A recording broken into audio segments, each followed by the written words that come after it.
Bonjour à tous et à toutes, ici Nicolas Lehoux et je suis de retour pour une nouvelle réflexion jovialiste. J'en suis déjà à la troisième de cette série et chaque semaine je réfléchis sur une phrase, un thème jovialiste pour vous aider à mieux comprendre cette philosophie qui a été créée par le philosophe André Moreau. Cette semaine, croire à son option et s'y maintenir. Alors, ici, je vais lire des notes que j'ai prises il y a 5 ans lorsque je travaillais sur mon émission de radio qui s'intitulait « Propos sur le bonheur ». Donc, pour m'aider dans ma réflexion, pour aller plus loin, j'appelais André Moreau chaque semaine et je lui posais des questions et je lui demandais de nourrir ma réflexion. Eh bien, le temps est venu pour moi de vous nourrir aussi, de donner cette nourriture merveilleuse que j'ai reçue à cette époque.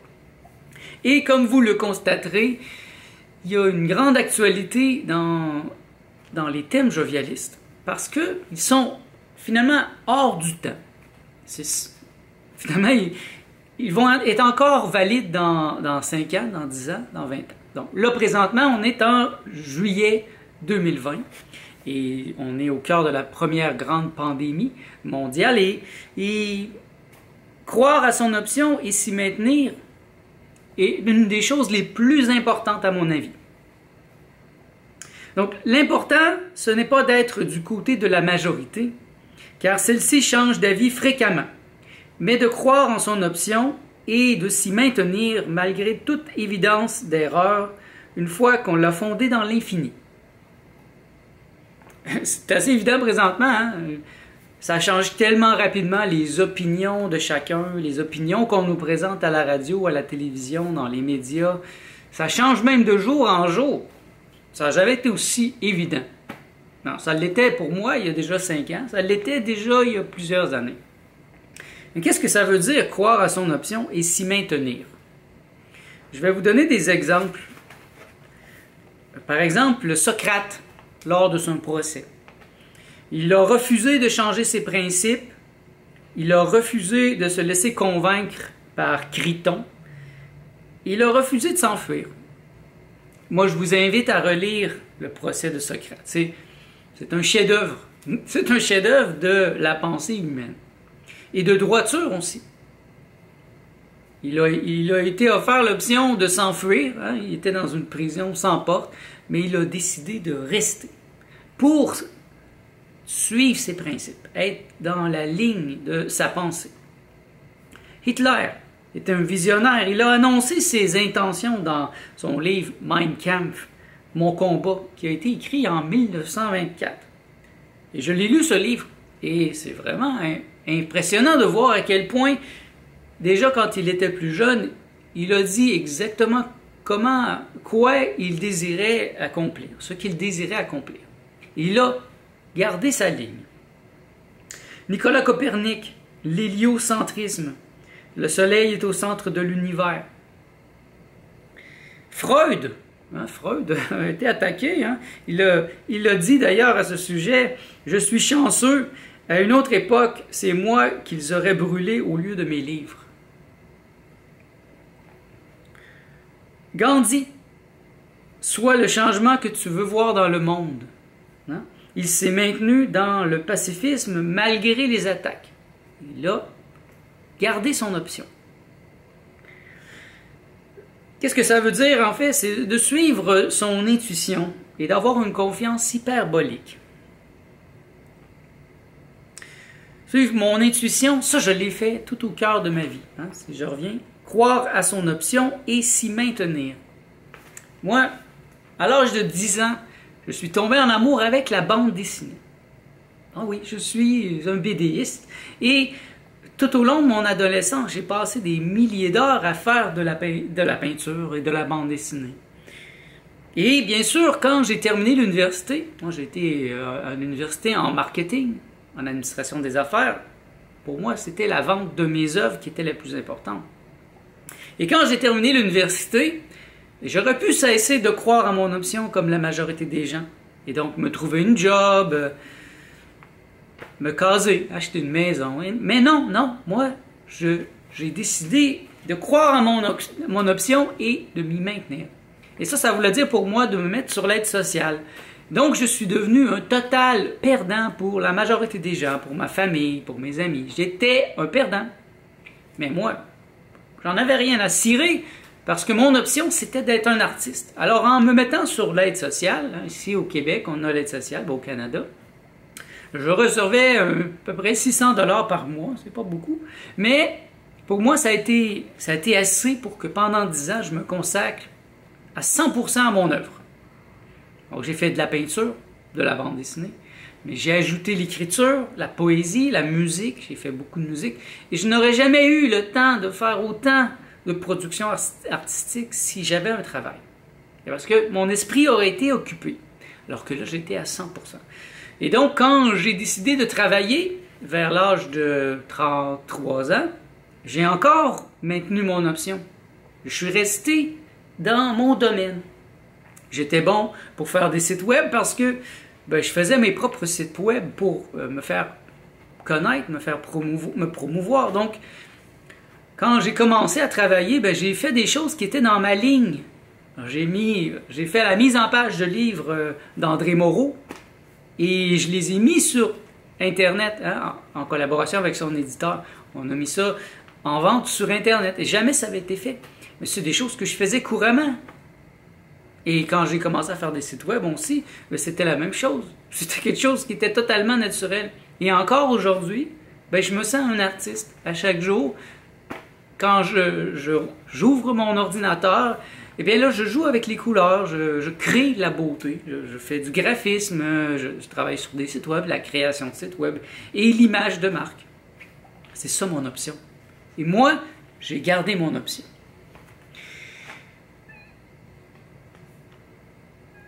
Une suggestion, en fait, c'est de ne pas être une girouette qui change tout le temps d'avis, de direction. Et ça serait la pire des choses à faire. Moi, je connais beaucoup de gens qui sont des girouettes, qui changent d'avis. Ils commencent un travail, et puis là, ils arrêtent.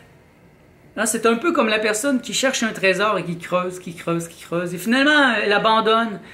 Mais elle est à quelques centimètres de trouver son trésor, mais elle abandonne, elle perd la foi, elle n'a pas confiance. C'est une confiance hyperbolique que je vous suggère. Donc une hyperbole, c'est comme ça. Donc d'avoir une confiance qui n'est pas basée même sur la rationalité. Moi, j'ai jamais changé d'idée. Quelqu'un pourrait me dire, tu faisais de la bande dessinée, puis tu as commencé à faire de la musique. Mais pour moi, c'est de l'art. Donc je suis un artiste. Et c'est ça mon option. Et jamais je n'ai bifurqué. Je me suis jamais ramassé dans un autre travail qui n'avait aucun rapport avec ma vibration. Et c'est ce qui fait ma force présentement. Je me sens heureux, je me sens en harmonie avec ce que je me suis donné à être. Comment rester soi-même? Oh là là, ça c'est une bonne question. Comment rester soi-même? Moi, on m'a souvent posé cette question et je repose une question dans ce temps-là, c'est: est-ce que vous vous souvenez ou est-ce que tu te souviens de ce que tu aimais faire quand tu avais 3 ou 4 ans? Beaucoup de gens ne s'en rappellent pas. Eh bien là, je vais dire, demande à ta mère ou à ton père. Moi, je ne me rappelais pas trop. Alors, j'ai demandé à ma mère et ma mère m'a dit que je commençais à dessiner. Avant même de commencer à parler, je dessinais. Je dessinais beaucoup. Puis, moi, j'ai eu des gens qui m'ont dit, moi, je lisais beaucoup, même quand j'étais un enfant. Et d'autres m'ont dit qu'ils aimaient danser. Beaucoup. Ils aimaient danser. C'était leur passion. Et j'ai rencontré des gens qui ont vécu leur passion toute leur adolescence et puis, rendus à la vie adulte, ils ont bifurqué. Soit c'est leurs parents. Il y a beaucoup de pères très rationnels qui vont demander à leurs enfants de prendre une carrière beaucoup plus sûre. Et bien sûr, moi j'ai été dans cette catégorie. Mon père est très rationnel et il ne m'a pas appuyé dans mes décisions à ce propos. Il m'a appuyé dans d'autres niveaux, mais quand est venu le temps d'être un artiste, pour lui, ça signifiait rien. Et c'est vraiment, j'étais un perdant à ses yeux. J'aurais été, à ses yeux, j'aurais été beaucoup plus valable si j'aurais eu une vraie job sérieuse, à 40 heures semaine. Même si je n'avais pas été heureux, ça n'aurait pas été important pour lui. L'important, ça aurait été que je sois dans un travail, que je sois comme tout le monde. Et c'est là que je dis, l'important, ce n'est pas d'être du côté de la majorité. Parce qu'une personne peut avoir raison contre 1 million. Et à travers l'histoire, ça s'est confirmé plusieurs fois, hein, la majorité des grands génies, des grands maîtres, des sages, ils nous ont parlé de choses que les gens ne comprenaient pas à leur époque. Ils ont fait rire d'eux, souvent se sont fait tuer, torturer. Ils avaient raison. Et la vérité finit toujours par éclater au grand jour. Alors, moi, présentement, j'ai des idées sur ce qui se passe dans le monde, sur ces problèmes qu'on a avec le COVID, avec les médias qui nous mentent. Et bien, mon option, mon point de vue est ridiculisé présentement. Mais un jour ou l'autre, ça va être la vérité, ça va être ce qui se passait réellement. Alors, je sais qu'un jour ou l'autre, ce que je pense, mon option, par exemple le jovialisme, mes idées, bien un jour ou l'autre, ils vont être d'actualité. Hein? On peut dire qu'une horloge arrêtée donne la bonne heure 2 fois par jour. Donc moi, je suis arrêté. J'ai dit non merci. Non merci. Je ne collabore pas et je reste dans mon essence. J'ai une confiance hyperbolique en mes idées. Et même si c'est constamment, je me fais ridiculiser, je fais rire de moi, ou je me fais mettre au banc de la société. Parce que même présentement, la contre-culture, ceux qui veulent se défendre, ceux qui veulent se protéger des gouvernements, qui veulent attaquer, ben, ils croient en leur option. Mais moi, je suis même pas comme eux. Alors, j'ai beaucoup d'idées proches de tous ces mouvements présentement anti-masques, anti-corruption, anti-ci, anti-ça, mais dans les faits, je ne dirais jamais à quelqu'un d'aller attaquer en justice, de prendre des avocats pour défendre ses droits, non. Je ne leur dirai pas de ne pas le faire, par contre. Je crois que nous avons tous un travail à faire. Mais il y a le travail des jovialistes présentement. Réveillez-vous, les jovialistes. Réveillez-vous partout dans le monde et commencez à enseigner les principes que je vous transmets présentement. Alors, qu'est-ce qu'il m'a suggéré André Moreau? Détecter en soi des lignes de force. Il y a des lignes de force en nous. Moi, je me connais très bien. J'ai écrit beaucoup. J'ai écrit mon journal, j'ai écrit mes rêves, j'ai fait beaucoup d'art.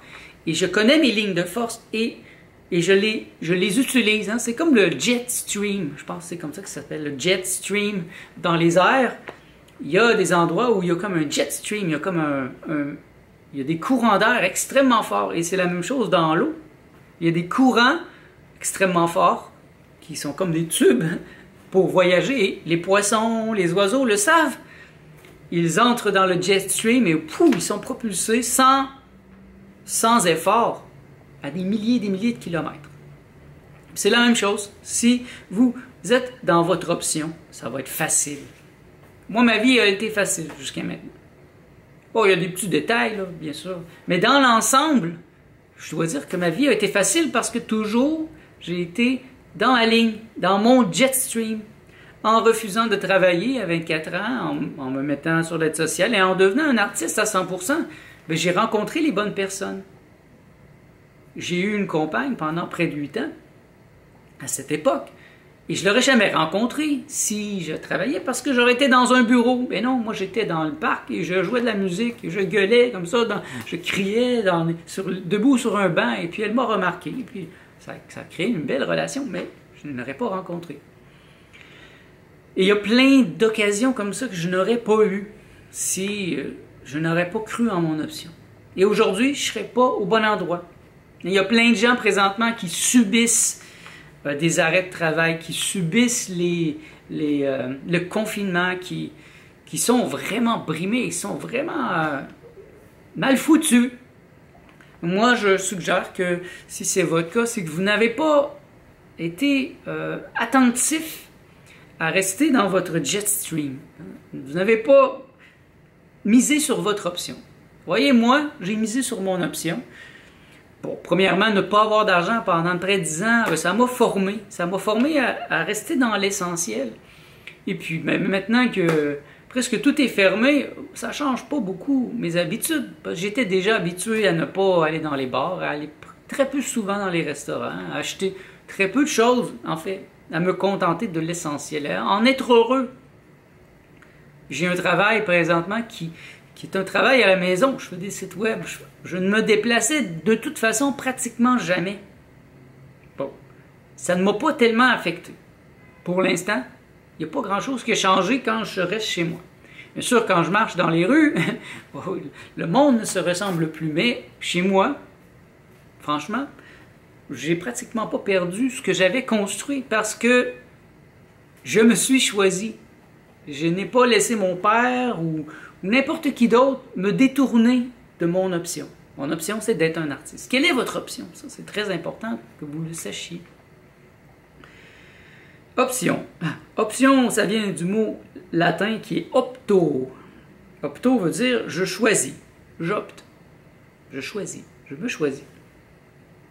Donc, c'est le choix absolu de soi-même. Ça, c'est un vecteur essentiel dans le jovialisme.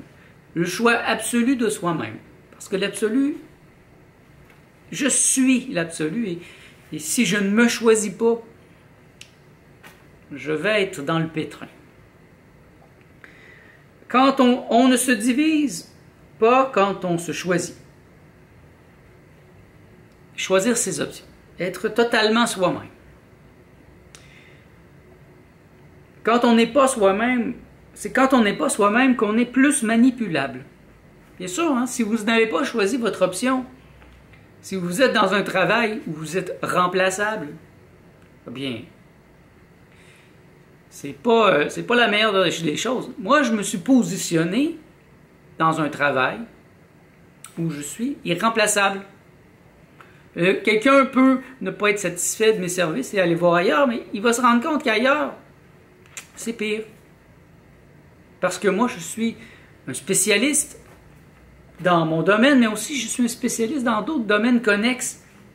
Moi, je ne connais pas beaucoup de webmestres, de gens qui font des sites Internet, qui sont aussi des vrais artistes, qui se sont dédiés pendant 10 ans à totalement créer. Donc, moi, il y a une créativité, il y a une intelligence dans ce que je fais, une culture que je ne retrouve pas chez les autres. Donc, j'ai trouvé mon créneau. Et c'est pour ça que j'attire un certain type de clients qui peuvent apprécier cela. Et je repousse tous ces gens qui veulent simplement payer le moins cher possible et avoir quelque chose de ridiculement amateur. En faire à sa tête en se respectant. C'est pas toujours facile, hein, je vous le dis. Il y aura des moments où, si vous décidez d'être vous-même, de vous respecter, eh bien, vous allez sentir que tout le monde est contre vous. Et puis, eh bien, je pense que présentement, beaucoup d'entre vous peuvent le comprendre mieux que jamais. Si vous croyez que présentement, c'est un complot de l'appareil manipulateur plutocratique et qu'on vous ment, que vous ne voulez pas mettre les masques, que vous ne voulez pas vous faire vacciner, que vous ne voulez pas ci et ça, bien, vous allez voir que ça va être difficile.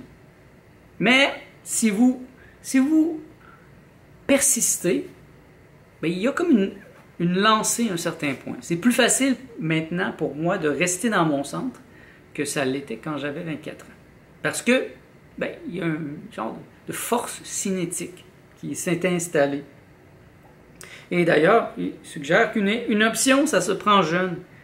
Parce que quand on le fait tardivement, ben c'est plus difficile. Moi, j'ai une cliente qui est une vraie girouette. Et ce n'est plus ma cliente parce que finalement, ça m'irritait. Sa manière de travailler était irritante. Et je n'avais aucune vibration avec elle maintenant. Elle a commencé sa vie en étant, par exemple, graphiste. Et puis là, soudain, elle est devenue une maître spirituelle, une coach spirituelle. Et puis là, soudain, elle a changé, elle est allée dans l'éducation des enfants, puis là, elle change constamment. Et c'est comme si elle détruisait toujours, au lieu de construire sur les bases, et comme moi je le fais, elle détruit au fur et à mesure. Ah, sa vie, elle est difficile. Et ses relations amoureuses sont à l'image. Et elle passe les hommes comme quelque chose de jetable. Et à tous les 6 mois, c'est un nouvel homme. Et c'est pas cumulatif, hein, comme par exemple, moi, je pourrais avoir plusieurs compagnes en même temps. Ou comme André Moreau. Mais non, c'est un à la fois, et puis elle le jette. À usage non multiple. Donc on jette, on utilise et on jette. On consomme et on jette. Et ça, pour moi, c'est un vrai problème parce que vous usez. Si vous utilisez cette manière de changer radicalement, sans cesse, de tout recommencer, toujours, ben, c'est peut-être correct quand vous êtes jeune, mais quand vous allez être plus vieux, ça va être de plus en plus difficile. Alors, je me choisis moi-même contre tous les choix que je pourrais faire ailleurs et ceux qui me seront opposés. Ouais, c'est l'image de ma vie. Je me choisis. Je ne demande pas aux autres de me créer, de me choisir, de me penser. Je me pense moi-même. Aimer peu, être beaucoup. Ah, voilà qui est très important. Aimer peu. Parce qu'on est encore dans le règne de la religion ou de l'amour. Alors on vous demande d'aimer. Et en amour, hein, c'est très courant que la personne aimée va vous demander de vous oublier. D'oublier vos options. Pour elle. Pour lui faire plaisir. Pour calmer son insécurité. Et l'amour est le principal obstacle à la réalisation, dans ce sens.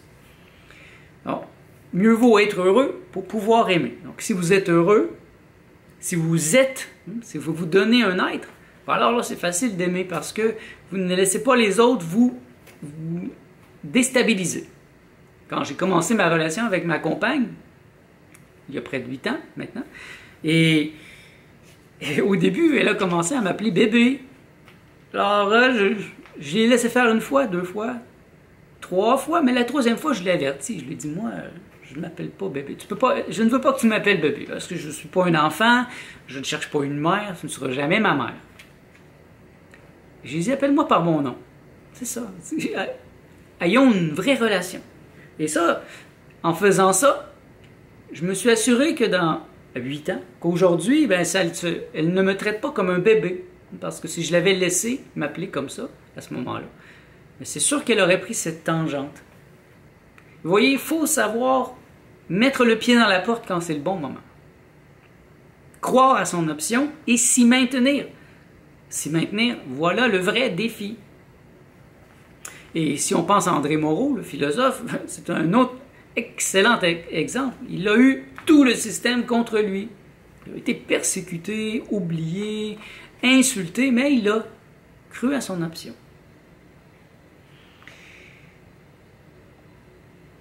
Les tentations sont nombreuses. Être capable d'avoir une idée directrice n'est pas évident.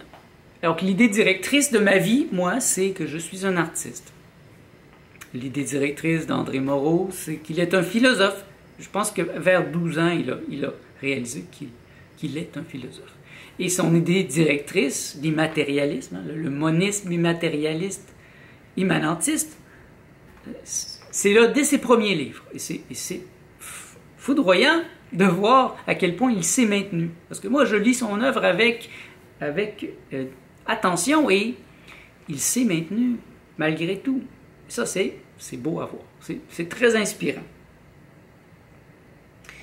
Donc, restez fidèle à ses options de base. Ça, c'est très important. Quelles sont vos options de base? Donc, juste me souvenir, hein, c'est croire à son option et s'y maintenir. Je vous invite à réfléchir sur le sujet. Comme je vous l'ai déjà dit, je ne suis pas ici pour vous dire quoi penser. C'est vraiment pas mon objectif. Et franchement, au fond, je m'en fous. Pensez ce que vous voulez. Je suis ici pour vous inspirer à mieux penser, à réfléchir. J'ai reçu une transmission, moi, d'André Moreau. J'étais toujours intéressé par la philosophie. Hein. depuis longtemps, mais quand à l'âge de vers 30 ans, j'ai rencontré le philosophe André Moreau, c'était la première fois que je rencontrais un vrai philosophe, c'est-à-dire quelqu'un qui vit de sa pensée. Parce que là, je me suis rendu compte que j'avais eu des fonctionnaires de la pensée, donc des professeurs de philosophie qui sont des fonctionnaires, en fait, qui régurgitent ce qu'ils ont appris. Et jamais ils vont prendre de risques, jamais ils vont vous donner des idées nouvelles. Et puis moi, ça ne m'avait pas inspiré. Mais lorsque j'ai rencontré le philosophe André Moreau, et ça m'a inspiré à aller plus loin en philosophie, parce qu'il m'a transmis son amour de la sagesse, son amour de la philosophie. Et là, j'ai commencé à apprendre le latin, le grec ancien, à aller plus loin dans la pensée. C'était une tendance qui était déjà là en moi, mais il me l'a transmis. Et donc, c'est comme donner un choc électrique. Je souhaite vous donner un choc électrique en cette grande pandémie qui risque de durer longtemps. Hein? Je vous invite à croire à votre option et à vous y maintenir parce que vous allez être ballottés. Les gouvernements, vos amis même, vont constamment vous emmener à changer d'idée, à ne pas prendre votre option, à choisir leurs options. Et ils sont généralement des girouettes. Tous ces gens qui croient vraiment présentement qu'il y a un virus, que c'est dangereux, qu'ils vont mourir.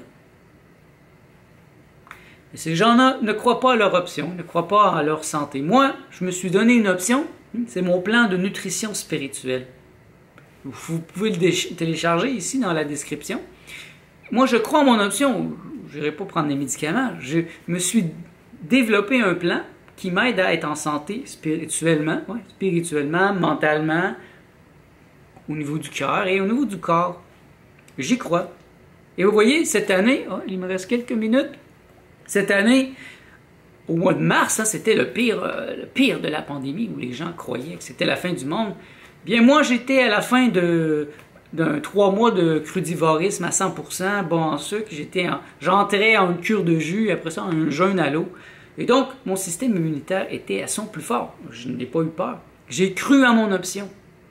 Et mon option, je l'avais mis en marche déjà en janvier, donc je n'y avais pas peur. Et quand on croit à son option, il y a des synchronicités comme ça, des synchronicités miraculeuses. On opère le miracle. Donc, j'opère le miracle. Je vous invite à opérer le miracle. Et cette réflexion n'est qu'une ouverture. Voyez ça comme ça. Bientôt, je commencerai une série d'entrevues en direct, en ligne avec le philosophe André Moreau. Vous y êtes invités. Ça sera les dimanches, tous les 2 dimanches. Donc, on pourra lui poser des questions beaucoup plus précises. Et je vous invite à noter vos questions, à les écrire ici ou à les garder pour pouvoir les poser soit à moi, soit à lui. Et sur ce, je vous souhaite tout le bien que vous pensez de moi.